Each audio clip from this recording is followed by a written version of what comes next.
Welcome to the Bathing Evolved podcast. My name is Kayley, and we'll be having on the Bathing Evolved CEOs and founders today. Their names are David and William. We'll be talking about why they started this company, talking a lot about bathing and other things. So I wanted lives outside of bathing.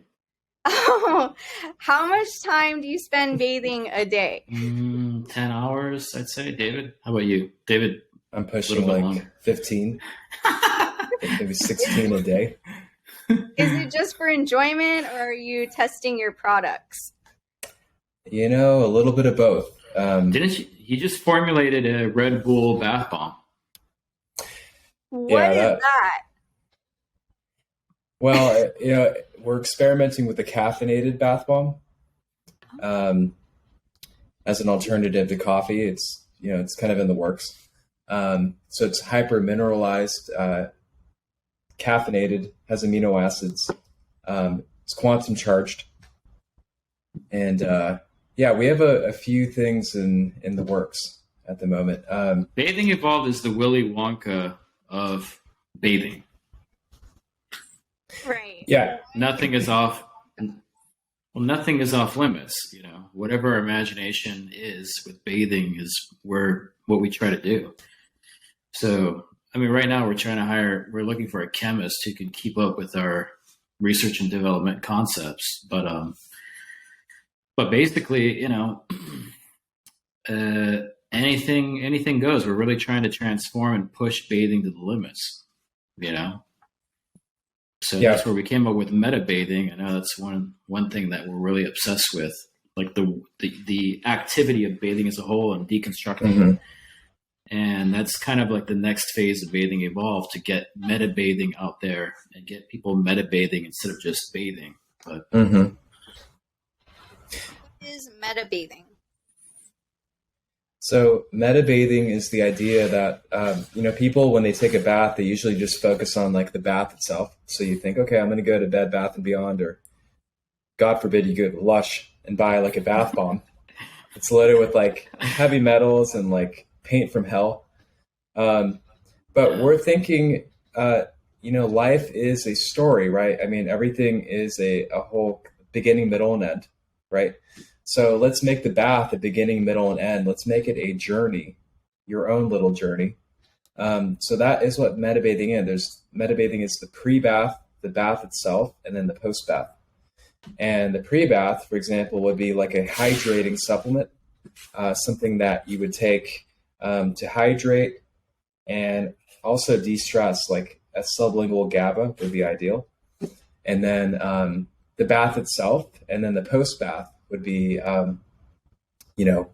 something to help you integrate the bath experience. So it's kind of it in a nutshell. We're trying to transform at-home wellness. Mm-hmm. So we don't want people to go to spa. I mean, if you have time, please do go to spas, but a lot of people don't have time. A lot of people don't even want to spend the gas to go to a spa. It's crazy. So if we can deliver people at-home spa experiences, using their bathtub. Hopefully they have bathtubs. A lot of people don't, but I mean, worst case, I guess you could take a foot soak, but utilizing the act of soaking as kind of the central method of rejuvenating yourself, a couple times a week. That's really what we're trying to do. Yeah. I notice I am much more decompressed when I have access to a bathtub. Josh and I are travelers, so we've lived in many different places in Europe before, different states in the United States. So we've had to live at different places, and a lot of those places surprisingly don't have bathtubs. We've lived in 3 places without bathtubs, and one of the places we are living at now does not. So that's one thing we're looking in when we get our house and settled down in a few months. We are definitely, that's going to be on our radar, because bathing has been a big part of my life, my whole life. I think two of the things that, well, three, because I would count being outside a lot and running. That would be one thing. But two of the main things I think that kept me healthy and prevented me from accumulating a lot of diseases that we see a lot in like children and even young adults, was rebounding with the trampoline and taking baths. So if I didn't have those, I think I would have accumulated those common childhood illnesses because I ate like crap. I took, those Flintstone vitamins, which Oh yeah, we all did. yeah. Mm-hmm. So bathing is just essential, and especially with how many toxins we accumulate from the environment, from our food, from the soil. We just need to really sweat those out and add our supplements to our bath to integrate in our wellness. Well, step one for bathing, like stop bathing in shit, When you look at what people are actually consuming through their skin on a daily basis, especially women.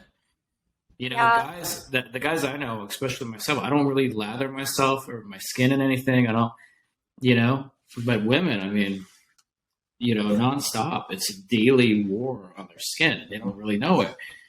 And then they wonder why infertility is such a big issue, or PCOS, or different immunological conditions where they're not able to have basic fertility or basic cognition with day-to-day work and life. It's crazy. Mm-hmm. Yeah, LUSH has parabens, and parabens is the one thing that came to mind. I've been iffy about parabens because, there's different studies, but now there was a big study recently that showed the actual link between breast cancer being caused by parabens, because people were like, oh, it's correlation, not causation. But now there was a new study showing the causation. So this is being reviewed by the official council on endocrinology at their summit. I think it's next year or whenever their next summit is. So this is really big. And I actually contacted LUSH many years ago when I started getting into wellness, and I was asking about their parabens, and they're like, well, they're natural, but natural doesn't always be safe. So yeah, well, they're created on Earth. I mean, what does that mean? So is aluminum. So is nuclear waste. I mean, crazy. Oh, another thing. I mean, just to add on to that, like natural flavors in food, right? Natural flavors could be MSG. It's literally a loophole. It could be 80% MSG and 20% filler, and they can just call it natural flavors or spices or. Yeah, 98% of processed foods at Whole Foods has natural flavors or some that has MSG in it, and we just don't know it. And how do you escape it? It's like it's insidious. You can't really run away completely, but it's good to be aware, right? It's good that you're aware of the parabens and so you can avoid them. Yeah, hopefully this podcast will teach people, we just told people a bit about parabens, and so hopefully we can bring up more of those ingredients that are harmful to people's health, and people can learn more about that the more they listen to this podcast. I think that's especially since bathing is central to this podcast, just going over the different rituals and steps that are in people's personal care routine that may be impacting their health, hormones, fertility, etc. Yeah, and that's what gets me when a person online comments on Lush's bath bomb, oh, it was so relaxing and colorful. Dude, the thing that was relaxing about a Lush bath bomb was the fact that you're literally pumping yourself with ounces and ounces, pumping your endocrine system with ounces of literal shit. And your body is just tuning down its energy levels, and you think that's relaxation. It's it's bad. It's really bad. And if anybody from Lush is looking for a job as a chemist at Bathing Evolved, if you want to do good for the world, if you want to create amazing experiences, contact info@bathingevolved.com. No, we're in the recruiting phase. Startup.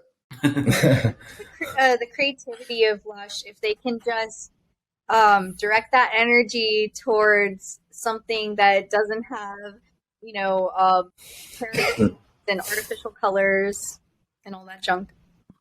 Oh yeah. It's kind of like Hershey's. They recently came out with a certified organic chocolate. We went to the Hershey's factory when we were visiting Oh, Pennsylvania. And I got a organic Reese's, and I hadn't eaten Reese's in years because I started getting reactions to Reese's. The top of my mouth would swell up, and I had to stop consuming things with corn syrup because I was diagnosed with interstitial cystitis, which is basically chronic bladder inflammation when I was 8 years old, and that was from drinking a lot of corn syrup drinks like soda. I was drinking like 40 ounces a day and lots of black coffee. And where'd you get your soda from? 7-Eleven, like big gulps? Yeah. Well, for a while I was going to Wetzel's. Digital fist bump. I was kidding. Oh yeah, cool.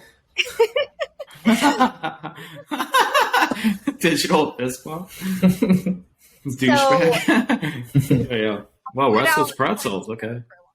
Yeah. I cut out corn syrup for a long time, and I still do. I maybe have like a corn syrup soda like once a year. I like soda only with real cane sugar. It's not bad for you. And well, corn syrup is illegal in Canada. It's crazy. It's illegal. It's literally illegal. I'm not even kidding you. I never saw Canada.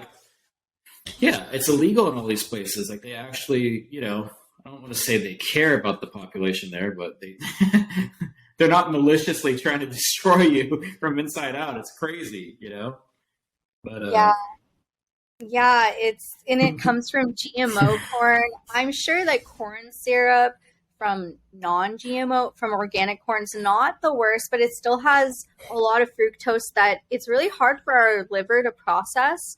So unless you're going to go run a marathon or something and your liver can burn it off really quickly. Right. Or if you're going to have 40 bananas a day. 40 bananas a day? Is that what Durian Rider? Durian Rider? What? Durian Rider, yeah, he's a popular fruitarian, but he promotes eating a lot of carbs and he's a raw food guru. Yeah. He's really intense. You can make it as a vegan or fruitarian if you're just carb loading, because otherwise, I remember the protein I'd eat from veganism, it did nothing for me, and I didn't really absorb it. And your body can, to an extent, make protein from carbs, so I could see carb loading being the better way to do veganism, but I can't imagine what your liver is going to be like after years and years of carb loading. Good. Oh yeah, your liver just turns into wood. We Will and I actually we used to be raw vegans. Maybe I learned about the Raw Vegan Festival in 2009. Oh yeah, I mean we were very. We actually, that's how we met Matt Blackburn, because at the time he was working at a raw vegan restaurant. This was in San Diego at the time. And specifically at, what was that center called again? Liberty Station. Liberty Station, yeah. He was working at this raw vegan restaurant. It was so random. We're like, hey, let's go get a raw salad. We're like, okay. Then we meet Matt and we start talking about, I think, Dr. Robert Kassar. Oh, yeah. Do you know him, Kayley? No, I don't. He's cool. He's pretty, he's definitely, I think now he's a carnivore, but he used to be more of an energy vegan, more into eating energy and different frequencies. Different colored liquids, But anywho, long story short, we used to be raw vegan. We actually, for a little bit, were fruitarians. So we went to the 2009 Raw Spirit Festival in Santa Barbara, and all the legends were there, like David Wolf, like Gabriel Cousins, all the raw vegan legends. Anybody like cacao? You gotta do the David Wolf impression. That's the funniest shit. Does anyone like cacao? Do you know how good it is for you? Say I. Goji berries. Goji berries, anyone? Remember Super Goji Girl? Yeah, super goji girl. I do. But anyways, I guess the moral of the story was we would walk. I mean, we were like really dedicated to the raw vegan movement. We were like, we wouldn't cheat. We wouldn't eat cooked food, even behind closed doors. But we walked around the festival and we would notice like maybe 3 out of 10 people had teeth issues. 3 out of 10, like maybe 1 out of 10 were toothless, like straight up like missing teeth. And Yeah. you know, at the time I was having teeth issues as well because I drank a lot of citrus and it took a toll on my enamel. But that was kind of like the first wake up call. Mm-hmm. So, Were you also one of those people who didn't really believe in like using like standard dental hygiene? Like I see that a lot in the more alternative health community. Like, oh, you don't need toothpaste or even to brush your teeth. And I mean, they have a point that in the Weston Price studies, indigenous tribes don't do Western dental hygiene, but they're also eating completely local. So Yeah. there is an impact on our dental health by eating processed foods or eating even internationally. It's really interesting. yeah, I mean, we're coming. Impacted your dental health too? I mean, definitely. Like, I mean, dental wise, I think for me, I mean, I still brush my teeth every day. I know like a lot of maybe some people in that world were like, oh, forget, you don't even need to do that. Just, you know, eat an apple. The apple fiber will clean your teeth. There's even some people that think that like fruit and vegetable fiber will clean your teeth. Like you don't have to brush. You can just have a piece of celery. Or use the celery to kind of like clean your teeth before you go to bed. Like, but I did brush. Hey, I got this big meeting. Quick, give me some celery. Give me some celery. Yeah, give me a celery stalk. You're like, just let me. You're a homeless guy's at like Whole Foods, like scrubbing his teeth with celery. Oh yeah. You know, one hand he has a carrot, one hand he has like celery, and he's just like, he's in the car with.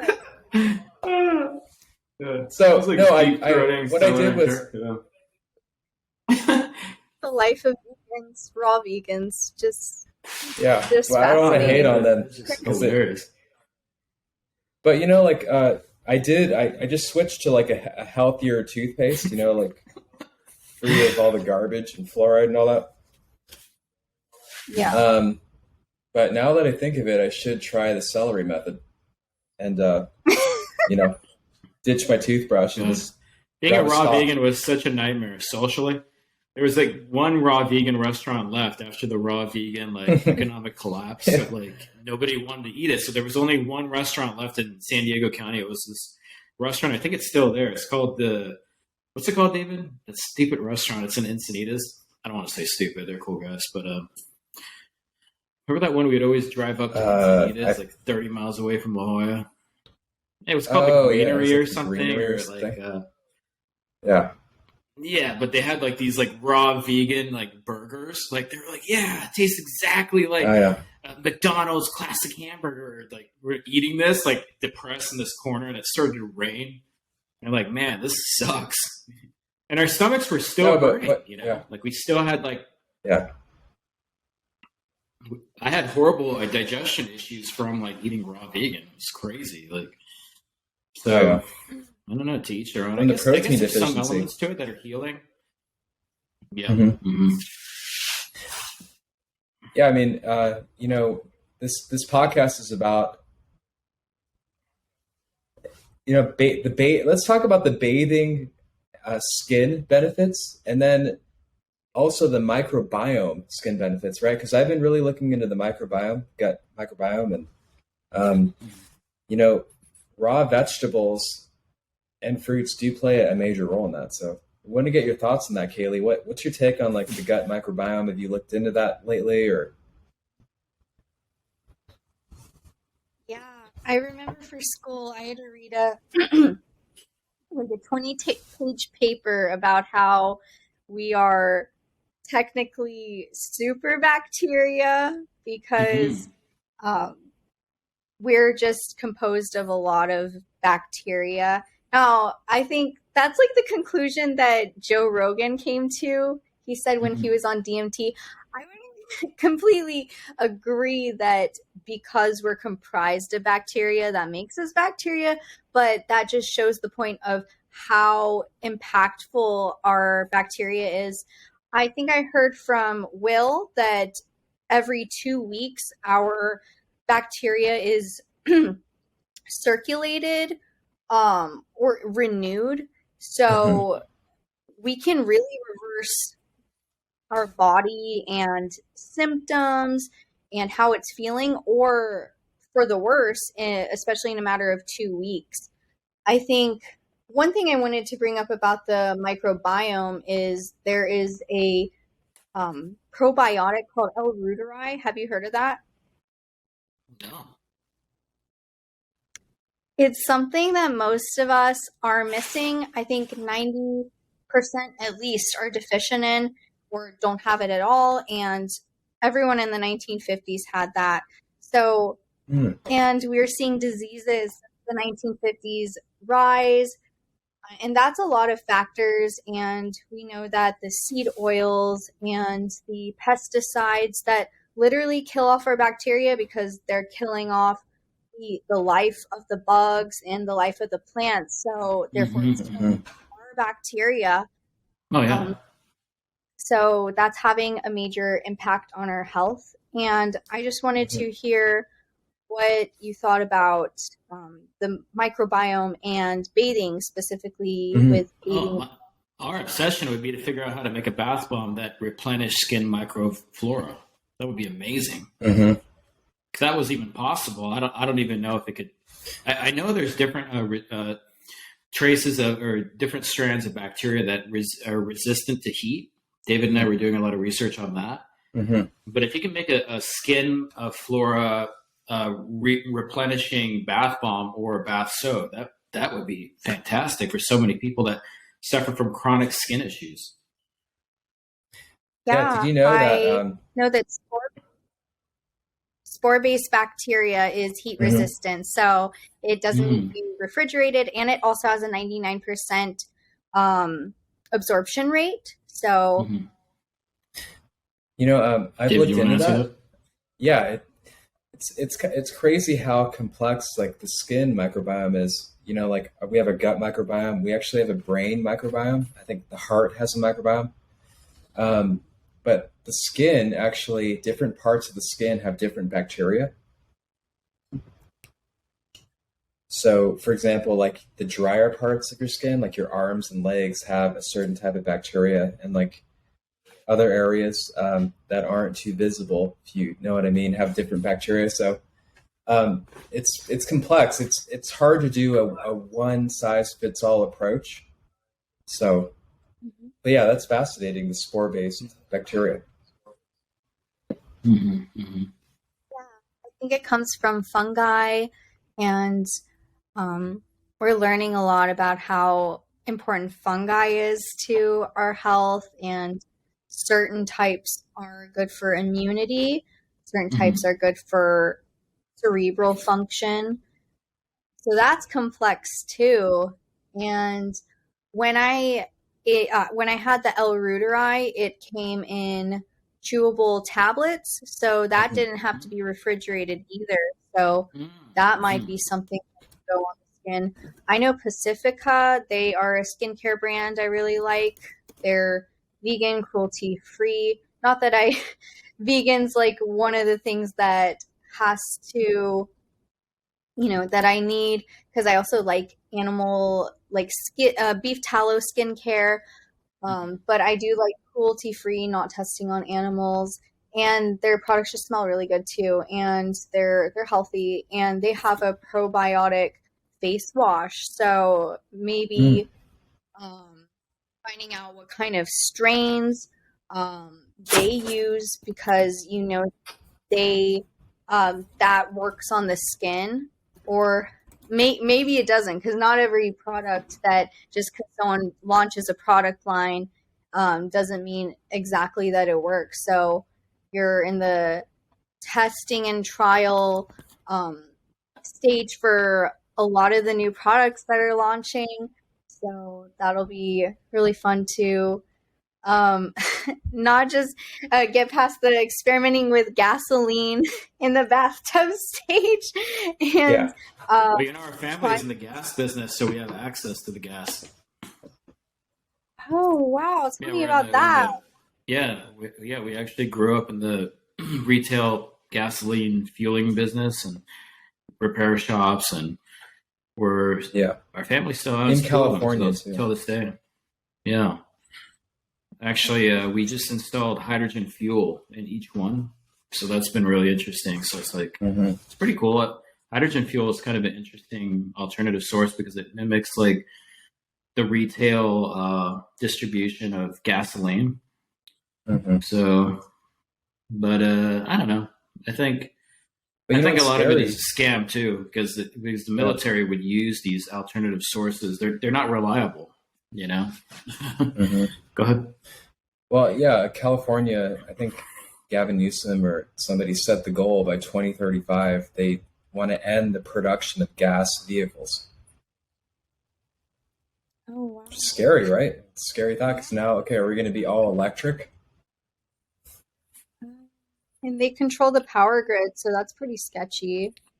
Yeah. You know, there was this one Tesla during a heat wave in Texas that was telling the owner to not use the car because it's not the optimal hours to use it. So that's a little preview for 2028, right? Or whatever. The car was telling the guy not to drive? Yeah, the car was like, this is not an optimal time to drive. Like, you can't use it. It's like, what the fuck? He was locked out. He was pretty much going to use his car because it wasn't an optimal time to use the car. So they're probably testing that on people to see if they really get angry about it. Because if they're not going to be angry now, then they're not going to be angry 6 years from now, you know? So that's probably a future we have to brace for. That's true. Back to the bathing or testing with gasoline. Was that, because you guys mentioned that earlier, was that testing for a Bathing Evolved product? Well, it's going to be hard to get that one approved. You know, the world's first gasoline bath bomb. But you know what's scary? Okay. This was a thought experiment that really inspired us to put the amino acids in the bath bomb and in the bath salts. Would you bathe in a tub with gasoline, like maybe a tablespoon? Tablespoon. I probably wouldn't be too scared of a tablespoon. It would be, why is there a tablespoon? But go on. But isn't it? It's a scary thought, right? Because we know that it's going to get into us somehow, right? We think like, okay, I'm in a bathtub with gasoline, and we figured, okay, it goes the other way too. Exactly. Modern science kind of teaches us that our suit or our skin is like a rubber suit. Yeah, the dermal layer. Everything in its path. Mm-hmm. Yeah, that's like the dermal theory, right? But they only give you that theory because they don't want to confront the fact that so many products out there are getting into our lymphatic systems, our body through our skin. Our skin has billions and billions of mouths that are breathing the stuff in and out every day. That's why the most torturous form of killing someone is tar and feather. I mean, it's the worst way because it's like they're drowning a billion times versus just once. You know what I mean? So your skin is a living thing that soaks up whatever you put on it, you know? So that really was the motivation. And plus, I mean, you look at transdermal nutrition, you know, there's a lot of products out there that are doing such great jobs with maybe good quality nicotine patches or, you know, B vitamin patches, whatever it is. Yeah. Your skin is a source for, you know, applicable nutrition. Yeah, I get more frightened by accumulation, and sometimes I feel like the dermatological world has kind of at least brainwash people into thinking, oh, your skin is not absorbing anything, and it's it's like such a good layer, and toxins can't really get penetrated in there. I've heard dermatologists say this, and they say that people who are scared of certain chemicals are they're like, you just don't understand how good of your skin is and how protective of a layer it is. And that kind of goes to show that the mainstream is really getting into our heads, and we're not really realizing how impactful everyday products can be. I've always been more like, okay, one-time exposure, that can even be very harmful though, because there's people who are at a one-time event that was really big, like let's say an explosion or a house fire, and they have lifelong effects from breathing in that smoke. And but a lot of what we're facing today is more accumulation from doing the same thing every day and small exposure. Well, it reminds me of the story from Monsanto. There's this anti-Monsanto documentary where a guy is sitting down with their chief lawyer, and he's sitting with a cup of Monsanto Roundup, and then he's like, the lawyer's telling him, oh, it's 100% safe. It's 100% safe. And the guy's like, if I paid you $1,000 right now, would you drink it? Oh, because it's 100% safe. He's like, are you fucking crazy? Do you think I'm stupid? That's exactly what it is. Like, this is lip service. Like when cosmetic companies are saying your skin is completely impenetrable from like deeper exposure to these things, when in fact we do know that the average woman ingests 200 pounds of makeup throughout their lifetime that passes through them. It's crazy. You know what it is? It's death by 1,000 cuts, right? 1,000 little cuts. And then what's scary is there's like actually a ancient Taoist wise saying that, a drop of water persistently dropped on rock will put a hole in the stone. Like water drops can penetrate stone and break it. So scary, like the little micro doses of Roundup that just keep adding up. Yeah, I get worried with seeing all the pesticide residue in my neighborhood. They spray just about every week, and you see all these like blue or yellow spots, whatever color the pesticide is that week. And it makes me not really want to walk around in that part of my neighborhood. And it sucks in Arizona that it's really a lot of development. There's not much nature. Like I can't go forest bathing and to breathe in like the fresh air. So yeah, Arizona has got some work to do, but it is rated the number one most polluted, or it was a few years ago in 2000. I don't know if it changed, but it was the number one most polluted. Phoenix was number one in the United States. And so that was one reason we moved. And tell me, how can we get more oxygen and oxygen utilization from bathing evolved products? Well, David, talk about the great conversation you had with Matt was it a month ago? You guys were at Sushi in San Diego, and you guys had a really cool brainstorm. So the key to that with bathing is actually absorbing CO2. And, we have been anti-citric acid from day one. But here's the thing. When you take citric acid, which, might not be ideal, but when you mix it with baking soda, it turns into a third thing. And you throw that in water and you get CO2. And CO2 will literally flood your bloodstream with oxygen. And I mean, if you look up the benefits of CO2 bathing, for example, people with diabetic feet, where their feet are literally rotting off, they were able to, with foot soaks, like regenerate pretty quickly within a few months. They were able to like rebuild their feet. Wow. And yeah, CO2 is a game changer with bathing. Where we want to go with Bathing Evolved is mix the CO2 element with the mineralizing, because a lot of bath bombs can't hold the minerals. I mean, it's just hard to incorporate a dense mineral dose. So we're thinking the 1-2 punch is a mineralized bath powder with the CO2 bath bomb after that to really get the complete experience.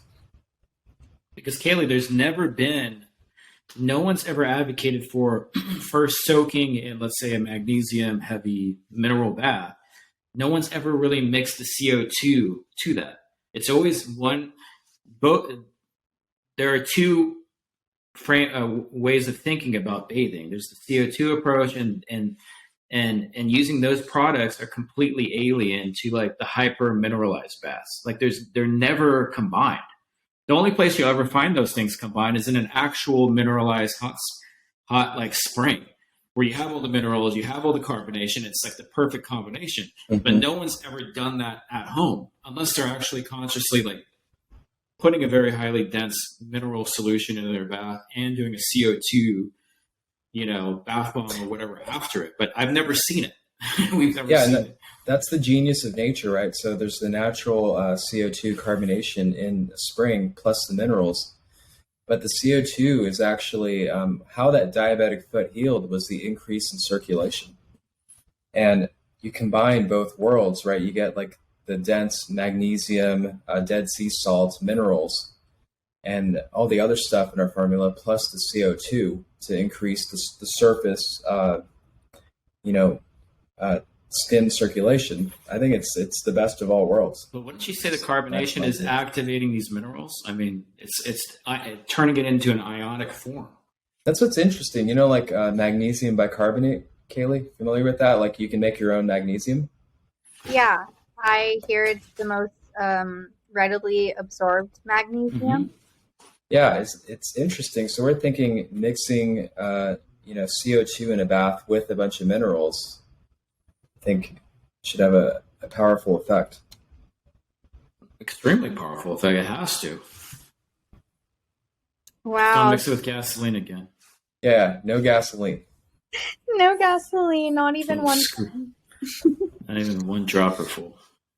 Yeah, whatever can imitate a hot spring is, wow, that's just magical.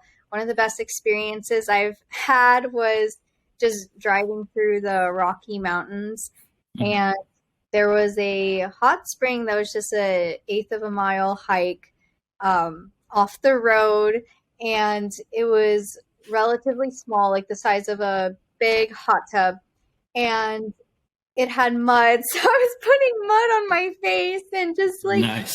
Just such a natural spa experience. And yeah, if I could bring that into my own home when I have my house with the bathtub, oh, that'd be just so wonderful and magical.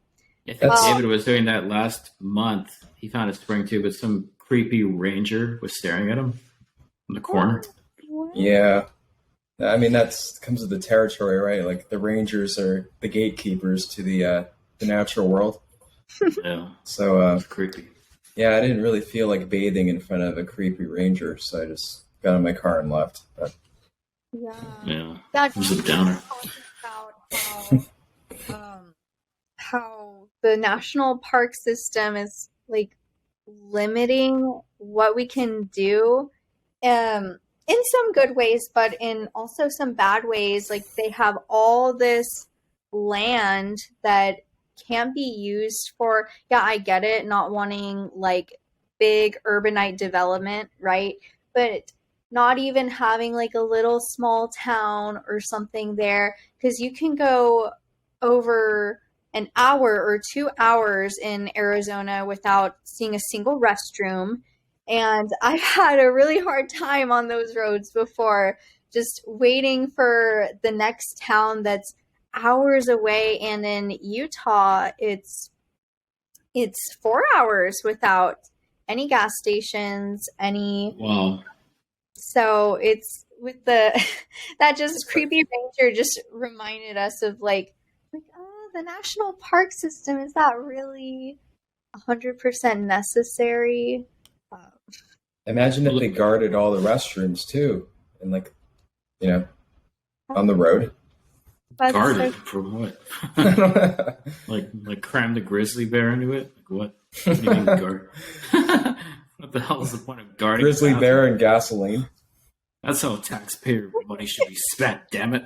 Cramming grizzly bears in every women's bathroom. Cramming grizzly bears in the natural springs. And creepy rangers. And creepy rangers, just like. Speaking of Josh, I wanted to bring up that he was Bathing Evolved's first customer. Yes. Yeah. Yes. Yeah. Yeah. I know.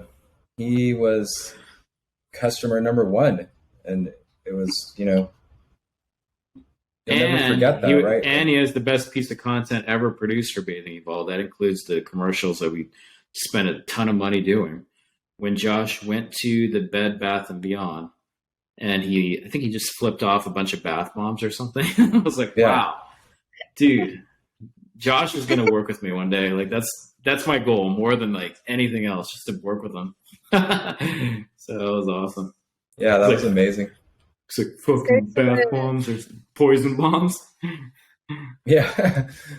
It's so awesome. So real. He's so blunt, and he's just telling people how it is. And for anyone listening who doesn't know, Josh is my husband, and we found Bathing Evolved from Matt Blackburn. And we are so passionate about bathing because when Josh or anyone's sick, or like when I'm giving birth, bathing is our go-to. So just baths are so relaxing. And wow, we should make a birth bomb. That'll be badass. Oh my goodness. Birth bomb. We're going to have Kayley formulate that, everyone. So childbirth herbs with like healing herbs that will heal the skin from birth bombs. Whoa. But an actual birth bomb while you're giving birth, and you just throw it into the water. Yeah. And the baby's coughing. It's like, no, kidding. But middle love, and it takes them a few seconds to like start breathing and stuff after. Mm-hmm. So it wouldn't catch or swallow any of that. That was something I was kind of scared about with water birth. Like, are they gonna like choke on water? No, they take a few minutes, or not minutes, a few seconds to like, because they're still connected to the umbilical cord. They're still breathing through that, right? Wow. Yeah. It's kind of like a scuba suit. It does the job of the lungs. So, what a miracle when you think about it. It's crazy. Yeah, it does the job of the heart too. It does the job of most of the organs. For it, so the organs don't have to work as hard. So, see, we're taught by TV to think of you cisgendered women as I don't want to go too deep into it, but basically, giving birth is a miracle when you think about it. It's just it really is. I think society can cherish it a little bit more. Whatever. Yeah, if I see anything on TV or like a movie that depicts birth in like a traumatic is normal way, like screaming top of my lungs, high pitched, like I didn't even do that when I was giving birth. The 1950s dad outside smoking cigarettes, like. Yeah, no birth partner involved, which it's so important for the spouse to be involved. But yeah, I will skip that. Sir, you're gonna have to leave. You're gonna have to leave. There's a waiting room. It's like, what the fuck? It's my kid. That's why I won't give birth in a hospital, because they're actually separating women and their birth partners due to COVID. I don't know if they're still doing that, but they were doing that in Pennsylvania when we were living there. And I think if they found out someone had COVID, so I'm not 100% sure, but I know in certain states it was like, I think New York, even if you didn't have COVID, you couldn't have your birth partner there. So yeah, never give birth in the hospital unless it's so extreme. But you see Josh's head outside a window, just looking in. They close the window, like the drapes. Like, what the fuck? I saw like a TikTok or like some type of reel where it was the dad looking outside the window, just watching his wife in labor, and he couldn't be there, and it was so sad. Speaking of COVID lockdown, I wanted to ask about your story and the COVID lockdown origins.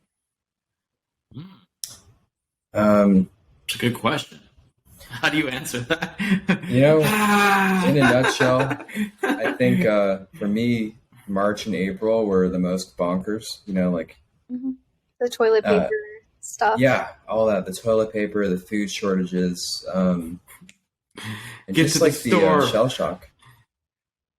Yeah, just the whole shell shock of it. And actually, for this company, it was a blessing in disguise because Will and I actually kind of like got more into bathing because we were at home so much more than usual. So we were experimenting like, hey, well, what if we mix the amino acids, magnesium, and Dead Sea salt, but we throw in vitamin C or throw in B vitamins? And we just kind of went crazy and just like did all these like experimental baths. And it got to a point where like, holy shit, we feel pretty damn like invincible. We feel like we just meditated for like an hour after this bath. Maybe this could help people. Maybe this could be a better recovery experience than, I don't know, whatever's out there. So it was like the gestation of Bathing evolved. I'd say COVID for me was an accumulation of how deeply powerful the media can be on people, and the truth is, I think you're gonna manifest what you are internally. But if you're a deeply fearful and regretful person, you're going to attract using news as your main way of understanding the world on the outside. You're going to use news as your main compass for reality. And I think that's what a lot of people realized and either had to evolve from, or they fucking died with it, because there's no way around it. It's just too negative to continue after that. You have to either like look in the best, like you have to evolve from that or just succumb to it, unfortunately. So I think a lot of that whole phase, that period definitely helped me evolve to forcing myself to look at the best in people and to realize that most of my ideas were going to happen with amazing people by my side instead of like just doing things on my own and like, having this very lone wolf mindset, which I was grown up to think like, because in Persian cultures, they're very like independent and very, a lot of times untrusting of other people, jealous. What was that? The Sigma grind set. Yeah, the Sigma bullshit grind set, right? But the Sigma grind set, like, keeps you poor, keeps you like mentally fucked. And it's like, it's like David and I were talking about, this podcast and bringing you on board. Like, it's so much more fun, like with you here, like hosting it. Cause we were like before, like, yeah, we got to do this podcast and, grind it out and this and that. But, but talking to you and knowing that it's a passion of yours, listening to podcasts and talking about these things, it's a lot more fun to have you on board and making something bigger that everybody wins with versus just like me grinding it alone. Like, 5 o'clock, I gotta talk to Matt, and 6 o'clock, I'm gonna test the bath bombs, and 7 o'clock, it's like, shit, you have no life. Like, and you're not really growing anything worth, like, you're just like a Sigma grind set. I guess you could brag to people about how hard you work, but even that gets old, But my dad, he's kind of like that. Like, I did everything, I did that, and he like likes bragging about that. But I guess I've come to realize that I don't even care about bragging about that kind of shit. Like I don't need to brag about doing everything on my own. It's like, it's crazy. Well, But people are like, I could have helped you, and then it's not good to be like helpless or like a part of healing is and maturity is accepting help and even asking for help. Honestly, it is. A lot of like even wealth, like people that are successful, like like our friend Matt, like he's really become a successful person, and he's not afraid of asking for help. Whereas with me, like, what? I can't let people know I need help. It's like I've had to evolve to be okay with that, Like it's not easy, But he's always been like someone that just like shrugged the shoulders, like, yeah, you guys know more than me here and there. And that allowed him to just do, the best he could where he really thrives, which is in like creating awesome content and connecting with people digitally, which is hard for a lot of people to do. He fucking thrives at that, but maybe he doesn't thrive at like programming a Shopify store, like he has someone for that who's into it. But like for me, I'd be like, well, I have to figure out Shopify, and I have to do this, and I have to get my MBA, and when my MBA is done, then I'm going to do this. Then it's like, dude, but it's the Sigma grind set, right? And that with Bathing Evolve, we're trying to like have you shut up and soak and turn off the Sigma grind set. None of that. It's not going to help the world. Like you bragging about doing shit on your own and grinding through and like being a fucking terror for everyone at your workplace and being a bad husband, being a bad father because you're coming home angry and like pissed off all the time. It's like, come on, dude. Yeah, just ask for help. There's a good TED talk on the power of asking, so I would recommend that for anyone who has a hard time asking for help or for anything that you need. The people I know who are the worst off, like the people, and I'm not going to blame postpartum depression on just like people who like have a isolation, I can do everything myself, antisocial attitude, but I've seen people who have that and it rolled over into their motherhood and it's just destroyed them and they haven't been able to recover because they don't value community and communication. No, or they don't value it until they're like lopsided in every way, mentally, physically, spiritually, and then they depend on community. They over depend on welfare. They over depend because they're just like broken down spiritually instead of having like a balance with it, having a balance with like people interpersonally, and I think if people just like kind of let go a little bit of their like material possession goals, like I want to be a millionaire one day, like let go of that and just ask yourself like, hey, maybe you want to hang out with people that make you feel like $1 million or inspire you to do $1 million things, you'd be way fucking happier because you can have $1 million in the bank and have the worst fucking wife, the worst kids, debtors after you, like people trying to kill you. It's like crazy, right? So our quality of life is really affected by the people that we're around.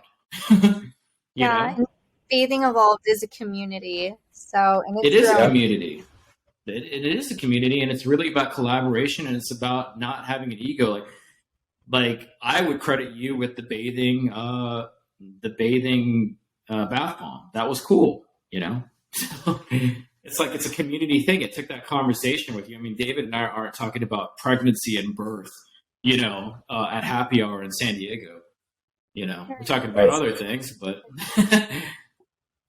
exactly. Yeah, community is everything, And it ties back to like ancient Rome. It was a communal thing. It wasn't like about like how we know as bathhouses today. It was about it was more of a social event. It was more of like a social club, and like people of all walks, like the poorest, even the emperor, I guess, would make an appearance every now and then. So bathing really is about community and having your own personal oasis. I think that's really the goal. What we're trying to do here, we're trying to give people the most bang for their buck on the physical, mental, and spiritual level. So that's our mission. I love that. And I like what you said about personal oasis. And that's going to be in every Bathing Evolved user's own personal bathroom or bath area wherever they bathe. But also, we've talked about this before, but a big idea for Josh and I, and we've talked about this with William too, was to have like open a type of community, like not just like a spa, but there's also like a place where people can have like the like most local organic, like craft drinks, whether that's non-alcoholic or alcoholic, but everything's like a healing drink, and it adds to the experience. And he will mentioned float spas with the Bathing Evolved, Just a giant pool, right? A giant pool with the Bathing Evolved solution. It's kind of cool. Exactly, like a spring that's been turned into a resort. Like that's what it reminds me of. I'm not saying start a resort. Of course, there can be like a few rooms that people, if they want to stay for like a retreat or for a weekend or something, but just something like that, like a personal oasis in a building or on some land. So kind of like what Carnivore Aurelius is doing with his community idea. Oh, let's start the Citadel. But my idea wasn't to start a new civilization, but to I've been wanting to start a retreat center for a long time, but I'd want it not just to be for retreats, but for people to come every day and get some healthy food and just have a few like local seasonal things on the menu, and just people who love to cook just come work. And yeah, it's a big long-term goal. Yeah. So I wanted to ask another aspect of your story, the amino acid infused patent. David, you go first. Well, I mean, we're the first ones that created that blend, so we feel how the patent pending works is we have 12 months to test the economic viability of it, because it's a way of leveling the playing field with bigger corporations, because the actual utility patent process costs a lot of money. So basically, you're saving the idea for a year and testing it out until you actually want to make like the decision, like with $30,000 or whatever it costs to actually go and get a utility patent for it. And utility patents usually it's an 18-year protection once you get awarded a utility patent, but the price of doing it is super expensive for smaller entrepreneurs. But we just wanted to have some recourse. We don't want everybody to like just be able to do the same thing we're doing, right? We want to have some protection and some novelty to it. In a nutshell, we use micronized essential amino acids, and the proteins are small enough. So in biology, particles that are smaller than 500 Daltons can penetrate the skin. Just so happens that amino acids, when they're micronized, are smaller than 500 Daltons, so it goes through the skin. So it's actually a really simple solution to a recovery problem. It's one key ingredient where you're literally soaking in protein and it's going into your skin and into your muscle. It's like, in a nutshell, it's that simple, but no one ever did that. So we jumped on it and wanted to protect it. Mm-hmm. Yeah, so hopefully we get the utility patent when we file for it next February. Fingers crossed. I think that's a really big aspect in healing and recovery for postpartum women, and women who are pregnant actually have a harder time with their muscles because some of the muscles have to weaken in order to make room for the baby, and so there's an overcompensation of other muscles, which is why some of them have hip pain. I'm one of them, but actually a lot of them have hip pain. So I would definitely recommend Bathing Evolved for pregnant women, postpartum, and just a part of an overall wellness routine for people who are, whether they're athletes or, everyone is everyone needs movement. Everyone needs to build their muscles. So I would say it's really good for everyone, but especially pregnant and postpartum women and people who are doing a little more intense of a fitness routine than just low intensity. But yeah, this is an amazing time getting together for this podcast, and Yeah. I was so happy to hear y'all's story and about your patent and just talking about bathing and wellness. That's what we're about. We're about wellness, and bathing for me has been one of the biggest factors in wellness. Like whenever we're sick, we add our certain ingredients, or our bathing evolved especially to our bath, and it's a really big part. So I just wanted to thank you all for getting together and thank you again. I would love to Okay, have cool. you again. Awesome. If you'll let us. I appreciate it. Valuable aspect to the wellness world. Thank you. We need more innovative people like you, and likewise. You're Appreciate bringing that. a lot. Likewise. Of course. Appreciate that. Appreciate you, Kayley. This appreciate was great. Josh. Appreciate Caspian. And they love Bathing Evolved. Yeah, it puts Caspian right to sleep. Magnesium. Mega dose. And we've used Epsom salts before, like by themselves, but when we used Bathing Evolved, Josh said he felt like he had the most rejuvenating sleep after that he's ever had. It said he felt like he slept for a super long time, and he didn't like wake up a lot in the night. So it's definitely changed his life. Oh, wow, that's that. That's so great to hear. That's what it's all about. Having, like, as we talked about, like giving everyone their own personal oasis. Like you can turn your own, bathtub into a healing center. Without having to go to the spa and like dump, like spend hundreds of dollars on the spa experience, but bring it home with you. And it's and more cool products to come. Yeah. That's the thing. I mean, we're just starting, just scratching the surface with you, Kayley, and with the whole team that's coming on board for Bathing Evolved to really change the world of at-home self-care. That's what our mission is, right? So. Yeah, I'll definitely have you guys on again when you have like new things to say about the products and the development process, and especially when the launch is. So we're really looking forward to that. Yeah, very soon. Tune in to next time. We'll be having some surprise guests, and in the future we will be having David and Will on again. So thank you for listening.